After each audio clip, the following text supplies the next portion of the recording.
Assalomu alaykum qarindoshlar. Javadan asosiy darsimiz xush kelibsiz. Bu bizning 24-qism darsimiz. Bu qism darsimizda biz Javaning metodlari to'g'risida tanishamiz. Metod, ya'ni method deydi inglizcha. Javaning qanday metodlar to'g'risida to'xtalamiz. Bu metod bu Javada intayin muhim rol o'ynaydi. Buni to'liq tushunmasak, keyin xizmat chiqqanda bo'lsin yoki boshqa o'zingizlar ayrim bir app yasamsizlar, torbat quramsizlar. Mush metod hukmini tushunmasanglar, intayin qiynalsizlar. Ham bu intayin muhim bir hukm. Unda esa metod boshlashdan burun men bir class qura olay. Bugünkisiga bir package qursam, kod yozgandan qanda 24 lamda bo'ldi. 24 shunaqa emas, 22 hech qisi yo'q.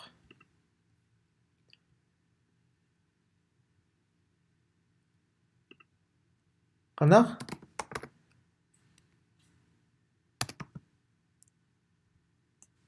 Method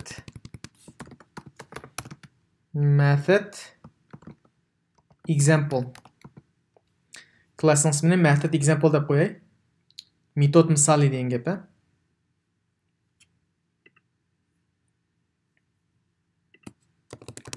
Hamda metodga bir method tushunch bersak, method ash o'zini chaqirgan chaqda, biz methodni chaqirgan chaqda ashning ichidagi methodning ichidagi ash bir bo'lak kod ijro bo'lgan bir bo'lak kodni ko'rsatdi. Method. Masalan, biz qaysi tunjulab nima method degan sanlar asosli metod degan qop, main method. Mush bir metod mushu. Qanda? Mush bir metod, method. Ama biz bu to'g'risida tafsiliy to'xtalmagan. Endi ba'zi hattoki xizmat izlagan chaqda sizdan yuzran intamda mush main methodni tushuntirib ber deb so'rash mumkin. Explain the main method deb. Endi main methodning ichiga masalan bir kod yozib eng ibtidoiy hello world deymiz go. Diqqat qilinglar mana darsga. Hello world shunaqa ijrolig'i eng oddiy programma bu.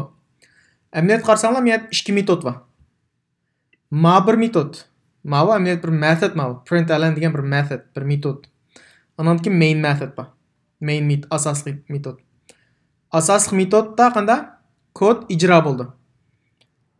Hamda main zat metod degan nima desanglar, mushu bir bo'lak, mush chaqirgan chaqda main methodni Javaning yadrosi chaqirdik. Chaqirgan chaqda ichidagi bir bo'lak kod ijro bo'ldi. Mana bu metod bo'ldi. Metodning qanday aniqlamasa shu metodning. Masalan, maningda ichiga kod man yozsaq, ma println degan ma method qanday ijro bo'ldi degan gap. Endi biz methodga parametr bera olamiz. Mana mushul parametr amliyati mavjud. Parametr. Ma string array qo'yma bu. Ma argument qo'yma, shek bir parametr bera olamiz. Ag'am main method asosiy metod. Masal turib ko'z qo'ymay qanday parametrlashtirishni. Ana degan mush metod nima desanglar, metodni xuddi biz tildagi pilga o'xshasak bo'ldi. Pilvag'i mangmaq, turmaq, uxlamaq bu bir harakat bu. Metod shunga o'xshasang bo'ldi, bir klassning qanday pil ekan deb tushunsang bo'ldi. Bu bir funksiyaga o'xshaydi. Hamda nima metod ishlatamiz desanglar, kodni qayta ishlatish uchun. Biz masalan bir qo'shash hisoblovchiga ko'paytirish, ilish, bo'lish.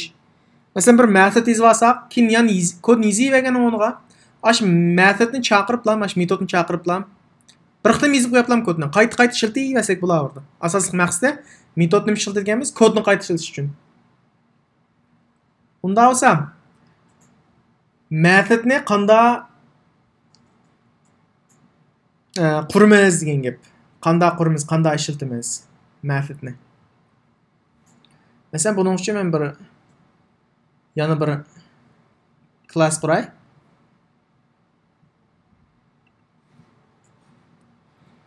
Olma bu classning ismi. Alma desem başka şey yapamam yani. Alma demey. Müşük deyin müşük. Ma klasın ismi müşük şuna ama. Hem de dikkat kılınlar. Method qanday qurma desanglar. Birinchisi dikkat qilgan nuqta method cho'qim mush klassning ichiga qurilishi kerak. Metod klassning ichiga qurilishi kerak. Ondan keyin bu cho'qim metodning ismi bo'lishi kerak. U ismi qanday? Qo'shtirnoq bilan tirnoq bilan parenthesis deydi inglizcha. Tirnoq bilan bo'lishi kerak. Masalan, cat nima mushuk bu? Mushuk qanday qildi? Uxlaydi-ku. Uxlaydi shunami? Uxlaydi. Bu bir ismi. Metodning ismiga uxlaydi da bir metod qurmoqchi, uning qana tirnoq beramiz.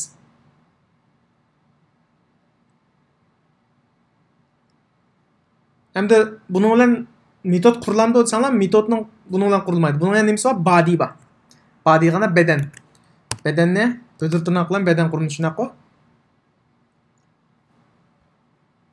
Qarasanglar, men main methodning men kendiksi o'xshab ketadi. Tirnoq ichilib. Endi mush tirnoqning ichiga parametr biz xohlasak parametr yozamiz, xohlamsak ham o'zimizning ehtiyojga asosan yoza olamiz parametrni. Undan keyin qanday qilamiz desak, mush class bilan tava bo'lgan bir metod yozmoqchi. Biz mushukga uxlaydi shunaqa, mush class bilan mush tava bo'lgan bir metod yozmoqchi. Buni qanday qilamiz desanglar, bu yerda bir yangi hukm bor. Diqqat qilinglar, ama back muhim hukm bor. Bir muhim bir so'z bor. Ishlatilgan. Static deb. Static degan gap bu endi tarjim qilsanglar turg'un degandek ma'nosi yo'tkalmaydi turg'un degan gap. Mushni hatto xizmat imtihoni Yusran imtihonga so'rash mumkin, nima degan gap static deb. Bu static degan gap mush klassik tava mushuk degan tava demoqchi-da, mush klassga. Qayerda qilgan bo'lsak, mushning tava degan gap. Masalan, keyingi darslarda men mush klass bilan obyekt to'g'risida, objekt to'g'risida tafsil to'xtalman shu vaqtda. Ya'ni mush obyekt qurishni tushundirman. Undan burun qanday mush static, mush klassik tava degan gap. Chaqirib qolsak, bevosita obyekt qurmaylar qanday. Mush klasslar chaqirib bo'ldi degan gap. Ondan keyin mana bu mush public mishadan baqman u static. Mush main method. Mana degan gap sanam mush klassning ichiga tava demoqchi. Endi bu yerda void bor. Void degan nima? Quruq degan gap. Nima ish qilamiz desak, biz odatda hech qanday bir narsa bir qimmat qaytarmaydi. Ya'ni parametrlashtirmaymiz, miya bo'shdan bo'ladi odatda demoqchi-da, bir parametrlashtirmaymiz. Parametrlashtirmasak, birdim qaytmaydi, qimmat qaytmaydi. Hemen keyin parametr voidni ishlatmaydigan yana bir tipini ko'rsataman. Hozircha mushundan tushuntirsam bo'ladi. Qana static void uxlaydi. Mana rasmiy hozir biz bir metod qurdik. Endi mushning ichiga nima yozamiz? Kod yozamiz. Mana method degan mush o'zimiz istagan kodni yozib olamiz. Buni cho'qim methodni main methodning sirtiga yozamiz, klassning ichiga yozamiz, main methodning sirtiga yozamiz. Hamda qanday chaqiramiz bu methodni? Methodni qanday chaqiramiz? Methodni qurib oldik-ku mana. Static void uxlaydi deb nima qildik-ku? Hamda men bir nima yozay. Yana bir klass qurib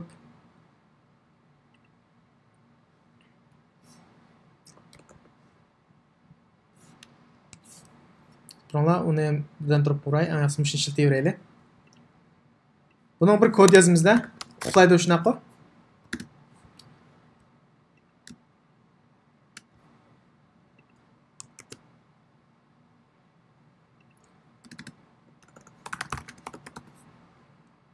Ismday. Mesela mushukning qanday ismi bor? Atlas. Atlas deydi, bir mushukning ismi Atlas deb ism qo'ygan bo'lsanglar.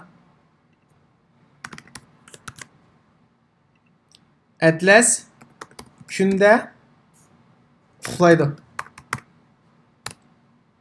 Qanday bir kod endi bu. Biz ham bu qanday chaqirimiz bu biz yozib olgan bu metodni qanday chaqirimiz desak, men bayam degandek bu metod cho'qim main metodning sirtida bo'lishi kerak. Ya miyaga main method miya qurib olsanglar bo'ldi. Yoki miya qurib olsanglar bo'ldi. O'xshash. Qanday chaqirimiz desak, bevoslam uxlaydi deb ham chaqiramiz.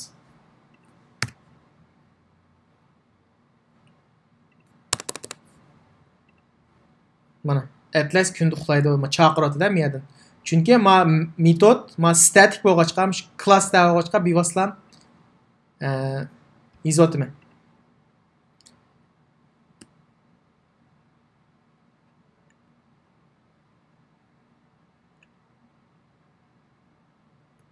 Masalan, metodni bir qitimdan emas, ko'plab qitim chaqirsak bo'lardi. Mush metodni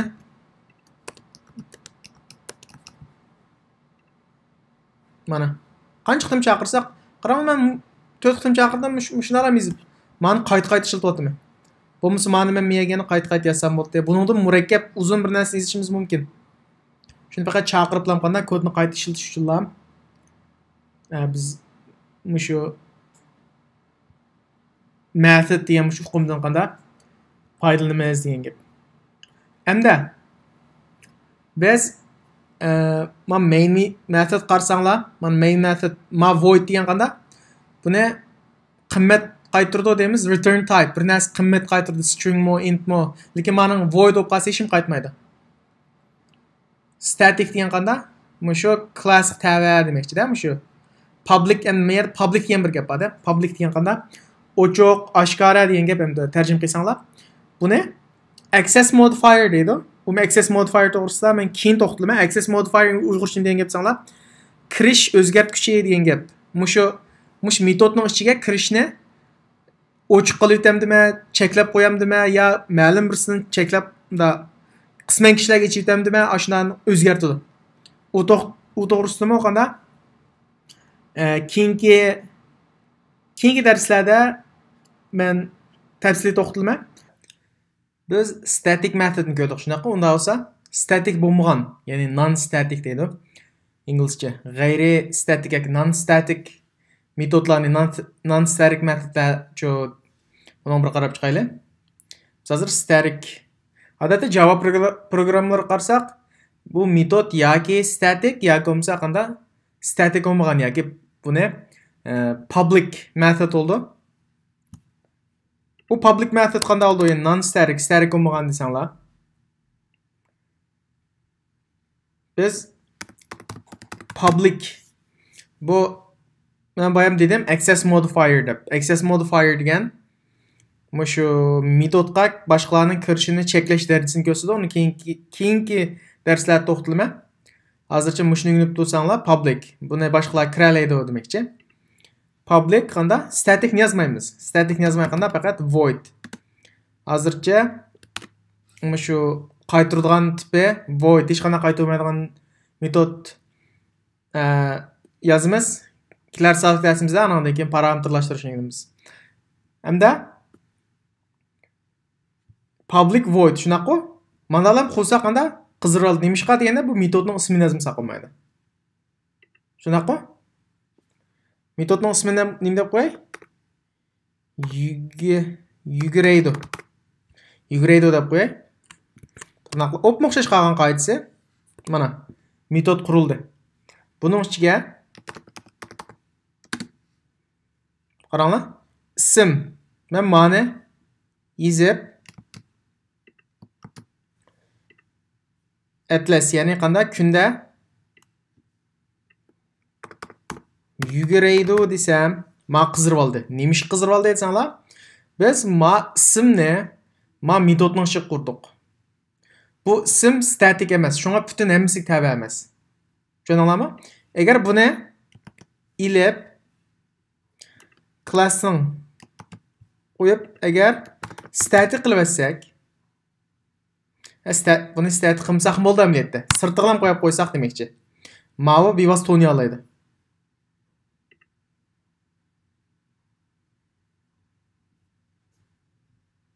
Ama metod statik olsa, onu tanıyamaydı. Şuna biz qanday qilamiz? Static. Aldıq static qo'yamiz, bu hammasiga kira oladi demakchi. Ma static metodning ichim kira oladi.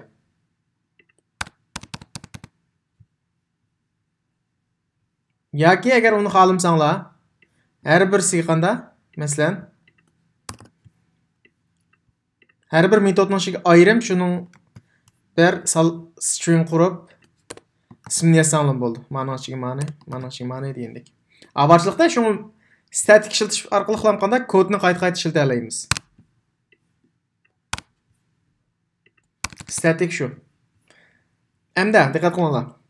Biz mana static metodni bevosita yozyapmiz-ku, lekin non static metodni ma'ni unda bevosita yozg'ili bo'lmaydi. Bevosita chaqirmaymiz.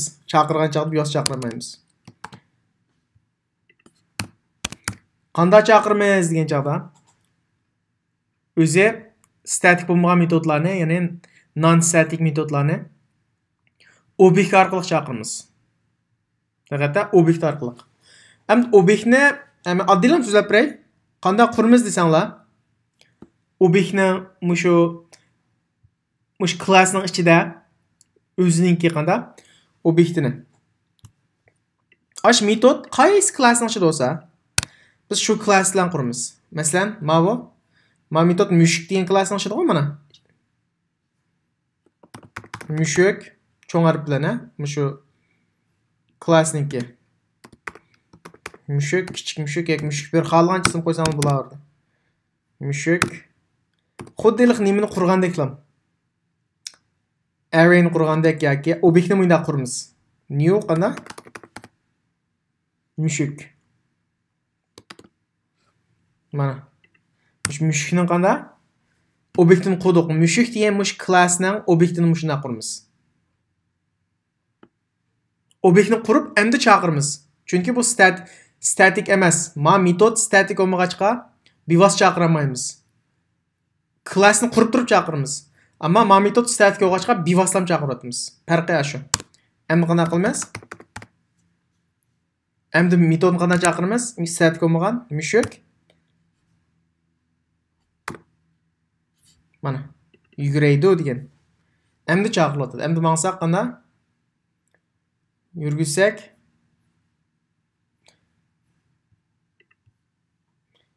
Atlas kundi yuguraydi mana. Atlas kundi yuguraydi. Atlas kundi uxlaydi, Atlas kundi yuguraydi. Static metodni mana bevosita chaqiramiz, chunki static mush klassning o'ziga tabi bevosita.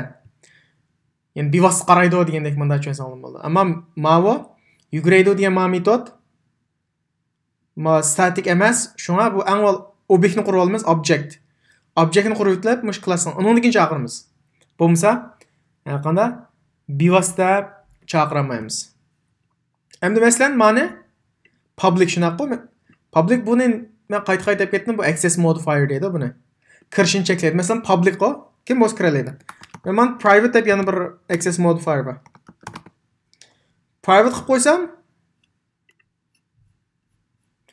ma klassning ichida kira olgan bilan boshqa klassning ichida kirmaydi.